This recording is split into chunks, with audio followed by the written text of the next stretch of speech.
29 जुलाई 2017 911 को एक कॉल आती है और उसमें बताया जाता है कि उन्हें अपने फ्रीज़र में एक बॉडी मिली है।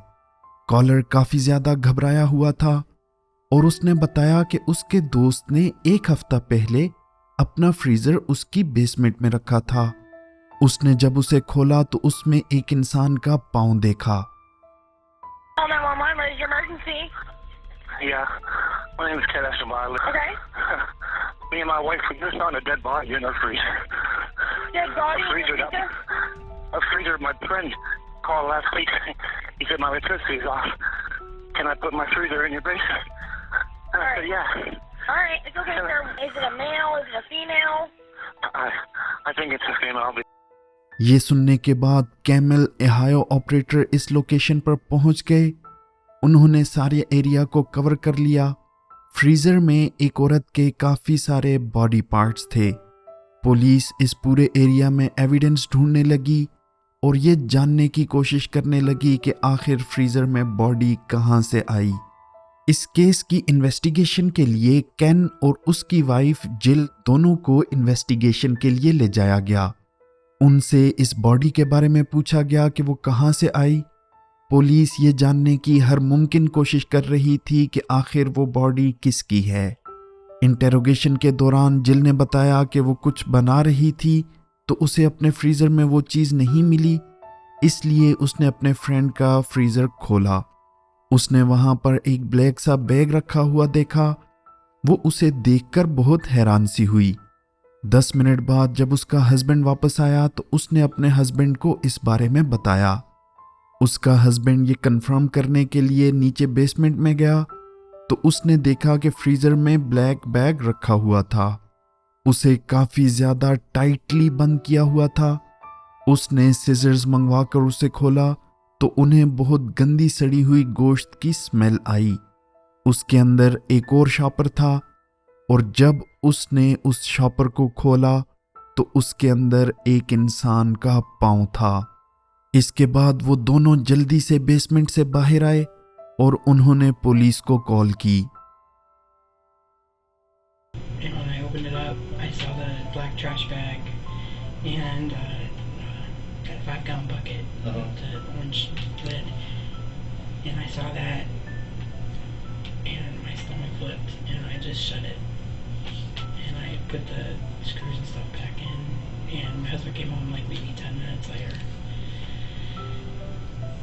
And he knew something was wrong as soon as he sat down on the couch, and he said, "What's wrong?" And I told him what I saw, and he said, "Well," he goes, "You stay up here, and I'm gonna go down and take, see what it is."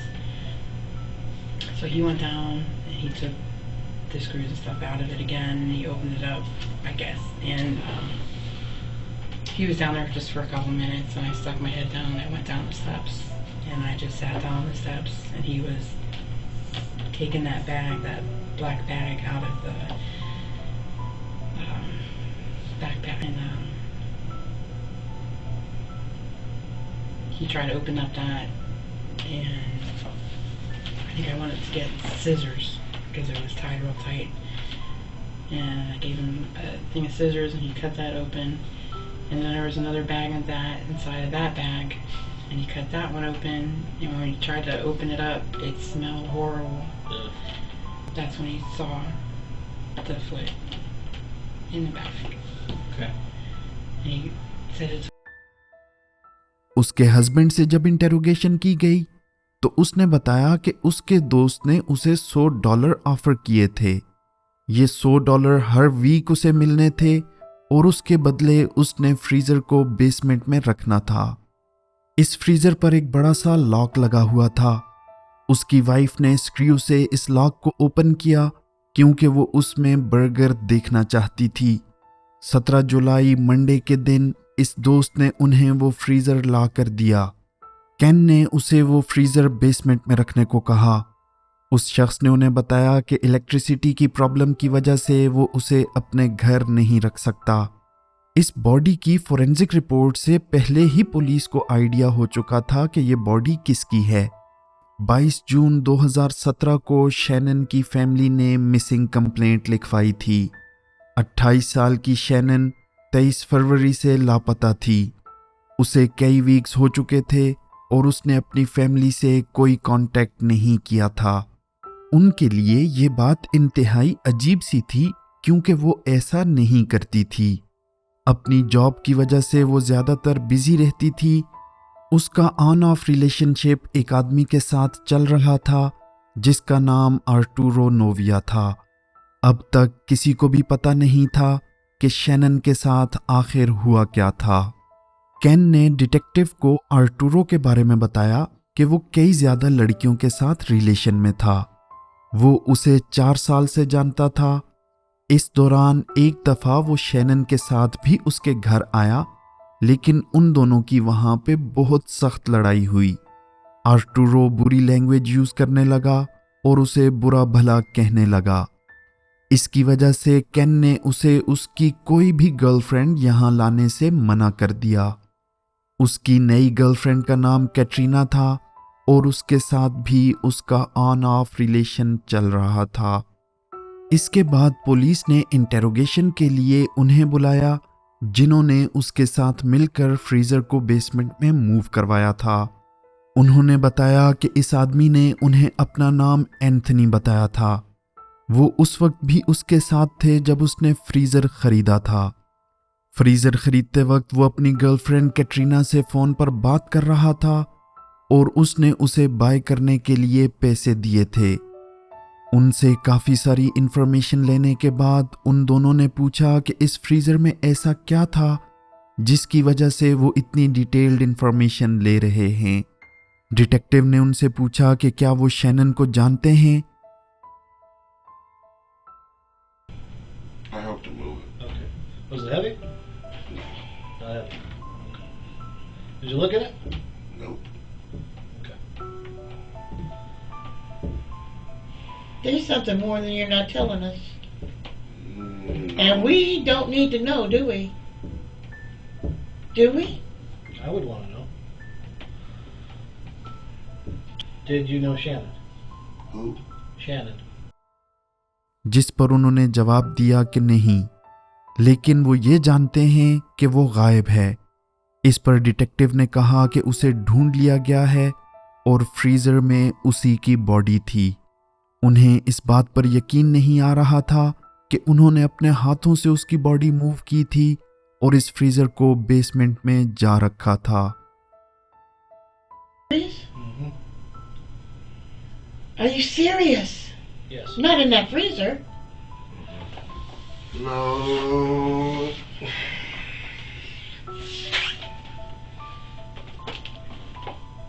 Mom, you alright? I'm thinking that freezer was just. Mm-hmm. Not very big. It wasn't at all. No, it wasn't very heavy either. I'm not.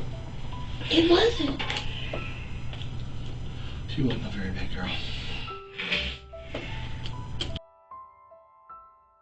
Police ने जब Shannon का cell phone check किया तो वो कोई use कर रहा था और वो कैटरीना थी।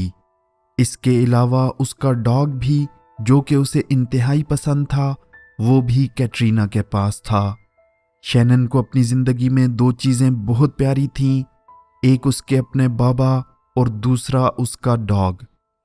जब उसने अपने फ़ोन कॉल्स और मैसेजेस का रिप्लाई देना बंद कर दिया तो उसके फादर ने 4 महीने बाद उसकी मिसिंग रिपोर्ट लिखवाई। इसके अलावा जिस अपार्टमेंट में वो आर्टुरो के साथ रहती थी, अब वहाँ कैटरीना और आर्टुरो रहते थे। वो शैनन के कार्ड से ग्रोसरीज और दूसरी चीज़ें खरीद रही थी। उसके कार्ड उनके अपार्टमेंट में ही पाए गए। वो दोनों लड़कियां एक दूसरे से इंतहाई नफरत करती थीं और इस बेरहम आदमी की वजह से लड़ती थीं। पुलिस को अब तक जो एविडेंस और आई विटनेस मिले थे, उनसे उन्होंने अंदाज़ा लगाया कि शैनन के साथ हुआ क्या था। 24 फरवरी 2017 को जब वो अपने काम से घर वापस आई तो उसके सर में फ्रेम हैमर से कई बार मारा गया। ये हैमर उसी के घर से ट्रैश कैन में मिली। कैटरीना भी इस वक्त क्राइम सीन पर मौजूद थी और अब उन्हें समझ नहीं आ रहा था कि उसकी बॉडी का आखिर किया क्या जाए। वो उसकी बॉडी को गैराज में ले गए और अपने साथ उसकी बॉडी को काटने के लिए सा भी लेकर गए। आर्टुरो ने एंड्रयू हरमन को कॉल की। एंड्रयू ना ही सिर्फ उसका एक वफादार दोस्त था, बल्कि उसे इस तरह के क्राइम काफ़ी पसंद थे। इन तीनों ने कुछ ही टाइम में उसके सर, बाजू और टांगें अलग कर दी। उसके सर के बाल हटाकर उसे सल्फ्यूरिक एसिड में डाल दिया, साथ ही साथ उसका धड़ भी, ताकि वो पूरी तरह से गल सड़ जाए और आइडेंटिफाई ही न हो सके। उसके बाजू, टांगें और दूसरे बॉडी पार्ट्स क्रैश बैग्स में डाल दिए। इसके बाद उन्होंने गैराज पूरी तरह से साफ कर दिया। इन्वेस्टिगेशन के लिए जब डिटेक्टिव वहां पहुंचे तो उन्हें जगह जगह ब्लड के डॉट्स मिले। ये डॉट्स पूरी स्टोरी बताने के लिए काफ़ी थे। एक आदमी ने एंड्रयू के बारे में डिटेक्टिव्स को बताया कि वो एक रियली डार्क आदमी था। वो उसके लिए म्यूज़िक डिज़ाइन करता था और उसके म्यूज़िक हमेशा अजीब तरह के होते थे। उसकी बातें भी हमेशा डेड बॉडीज़ के रिलेटेड होती थीं। उसका कहना था कि एंड्रयू पिछले 3 से 4 मंथ से अजीब बिहेव कर रहा था। उसे लग रहा था कि उसकी गर्लफ्रेंड की वजह से वो परेशान है। उसका कहना है कि वो लास्ट टाइम जब उसके घर में गया तो उसने एक अजीब सी आग देखी जिसमें कुछ जलाया जा रहा था। उसकी वाइफ बेसमेंट में रो रही थी। उसने उससे पूछा भी, लेकिन उन्होंने उसे कुछ भी नहीं बताया। उसे वो आग भी काफ़ी सस्पिशियस लगी और उनका बिहेवियर भी। उसने बाद में एंड्रयू से पूछा कि उसने क्या जलाया था, जिस पर उसने कहा कि कुछ बैग्स, लेकिन उसने उसे अंदर जाने नहीं दिया ताकि वो खुद देख सके कि वहाँ क्या जला था। इस इंफॉर्मेशन के बाद पुलिस इस जगह पर पहुंच गई और उन्हें वहाँ पर कोई भी इंसानी पार्ट्स नहीं मिले, लेकिन उन्हें एक नेकलेस मिला, वैसा ही नेकलेस जैसा कि शैनन ने अपनी पिक्चर्स में पहना हुआ था। आर्टुरो ने अपने क्राइम में काफ़ी ज़्यादा लोगों को इन्वॉल्व किया हुआ था, जो कि ये जानते ही नहीं थे कि वो इस भयानक, खौफनाक और दिल दहला देने वाले क्राइम का हिस्सा हैं। अब आर्टुरो और कैटरीना दोनों को इन्वेस्टिगेशन के लिए बुलाया गया। इसके अलावा एंड्रू और उसकी एक्स वाइफ को भी बुलाया गया।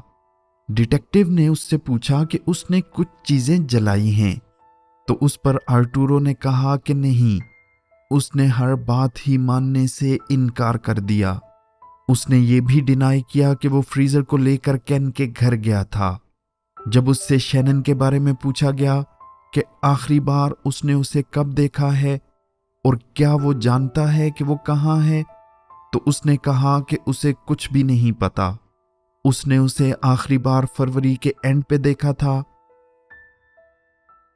You did not burn things up. I did not. Okay. Did you, at any point, take a freezer to a house in Camel? I did not. You did not. I did not. Okay, so you didn't go to Kenny Eschenbaugh's house on Devitt with a freezer with a padlock on it and put it in his basement? I did not. You did. उन्होंने उससे कहा कि क्या तुम जानते हो कि तुम यहाँ पर क्यों हो? क्योंकि तुमने बॉडी को टुकड़ों में काटा है और जो फ्रीजर तुम उनके बेसमेंट में रख कर आए थे उसमें ही वो बॉडी थी। Why do you think you're here? The charge is abuse of a corpse. Excuse me? Abuse of a corpse? Are you being serious right now? I'm not fooling with you, man.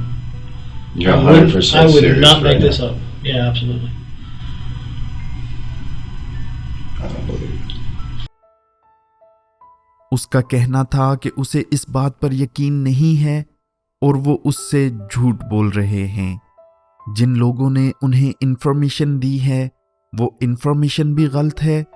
वो एक working man है और उसके पास इतना time नहीं कि वो ऐसे क्राइम कर सके।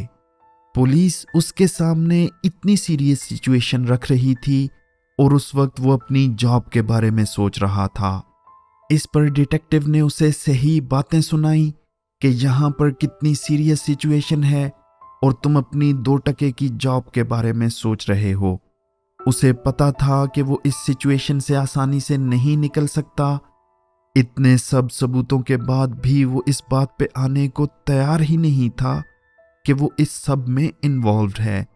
एंड्रू और आर्टुरो दोनों डिटेक्टिव को चैलेंज कर रहे थे कि वो उन्हें प्रूव करके बताएं कि उनकी इस क्राइम में कोई इन्वॉल्वमेंट है। कैटरीना भी इन्वेस्टिगेशन के दौरान इस बारे में कुछ न बोली। उसने बाद में जेल से अपनी मां को फ़ोन किया और उसे बताया कि उस पर कॉर्प्स अब्यूज़ का चार्ज लगाया गया है और वो उसकी मदद करें यहाँ से निकलने के लिए। इसी सेम जेल से आर्टुरो ने भी अपनी मां को कॉल की। उसकी मां ने उसे बताया कि कैटरीना की मां ने उसे कॉल करके बताया है कि उसके बेटे की वजह से उसकी बेटी जेल में है। उसने अपनी मां से कहा कि उसने कुछ भी नहीं किया क्योंकि उनके पास इतने सारे एविडेंस हैं, वो इसकी बिना पर उसे चार्ज कर रहे हैं। उन दोनों को मालूम था कि ये जेल से कभी भी बाहर नहीं आ सकते। कैटरीना ने लोकल प्रोसिक्यूटर्स के साथ डील की ताकि वो फर्स्ट डिग्री मर्डर के चार्ज से बच सके। उसने ये बात मानी कि उसने उसकी हेल्प की थी ताकि वो बॉडी को इजीली डिस्पोज कर सके। आर्टुरो ने ही शैनन की लाइफ ली और एंड्रयू ने उसकी बॉडी को काटा। आखिर में इन तीनों ने अपनी गलती मानी और इनमें से आर्टुरो को 48 साल की सज़ा हुई और उस पर 43 चार्जेस लगाए गए। कैटरीना को 18 साल की और एंड्रयू को 12 साल की, जबकि उसकी वाइफ मिशेल को 2 साल की सज़ा सुनाई गई। इन सब को मिलाकर 78 साल कैद की सज़ा बनती है, लेकिन ये 78 साल भी शैनन को वापस नहीं ला सकते। यहाँ हमारी स्टोरी ख़त्म होती है। वीडियो अच्छी लगी हो तो सब्सक्राइब करना ना भूलें।